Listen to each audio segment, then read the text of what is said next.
Hi అండి అందరికీ.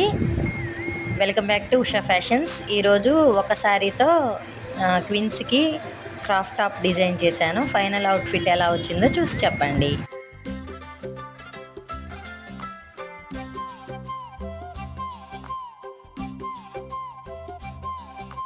బుగ్గే బంగారమా సిగ్గే సింగారమా అగ్గే రాజేసేలేమా ఒళ్ళే వయ్యారమా నవ్వే మందారమా నన్నే కాజేసేనమ్మా పట్టు చీరల్లో చందమామా ఏడు వన్నెల్లో వెన్నెలమ్మా కన్నె రూపాన కోనసీమ కోటి తారల్లో ముద్దుగుమ్మా బుగ్గే బంగారమా సిగ్గే సింగారమా అగ్గే రాజేసేలేమా ఒళ్ళే వయ్యారమా నవ్వే మందారమా నన్నే కాజేసేనమ్మా